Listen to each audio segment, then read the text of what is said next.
एउटा पुस्ता हो, जेनजी भनेको एउटा भावना हो, जेनजी भनेको एउटा आवाज हो। त्यसमानेमा यहाँ उपस्थित हामी सबैजना जेनजी हौ, हामी सबैजना जेनजी हौ। र हजुरहरूलाई यो लाग्न सक्छ मैले यति भनिरहँदा, एउटा जेनजी अर्को जेनजीको श्रद्धाञ्जली सभामा कुन साहसले उभिरहेको छ, एउटा जेनजी अर्को जेनजीको श्रद्धाञ्जली सभामा शोक सभामा कुन आँटले बोलिरहेको छ।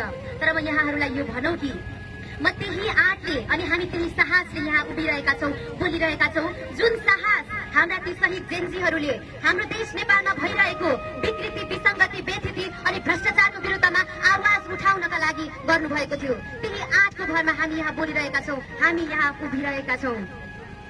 तर यति भन्दै गर्दा म हजुरहरूलाई यो अवगत गराउन चाहन्छु कि म कुनै भाषण गर्नको लागि हजुरहरू माझमा उभिरहेकी छैन, म कुनै भाषण गर्न उभिरहेकी छैन। किनभने भाषण त सायद हाम्रो राजनीतिज्ञ नेता ठुला मान्छे भनाउँदाहरूले गर्नुहुन्छ होला। म त एउटा सामान्य नेपाली चेली हो, नेपालकी छोरी हो, मलाई भाषण गर्न आउँदैन। मलाई मात्र मेरा भावनाहरू पोख्न आउँछन्। निष्पक्ष रूपमा मैले जे बोध गर्छु, मैले जे महसुस गर्छु, ती कुराहरू हजुरहरू माझमा म पोख्ने साहस गर्छु र त्यही कुराहरू म भन्ने गर्छु।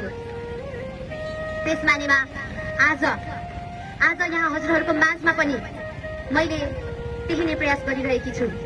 तर यो मैले बोलेको आवाज केवल मेरो नितान्त व्यक्तिगत आवाज होइन, मेरो व्यक्तिगत भावना होइन, यो हामी सबै जेनजीहरूको भावना हो र यो हामी सबै त्यो एउटा पुस्ताको हामी युवा समूहको यो एउटा आवाज हो। यसलाई सामान्य रूपमा नलिदिनु हुनको लागि पनि म अनुरोध गर्दछु।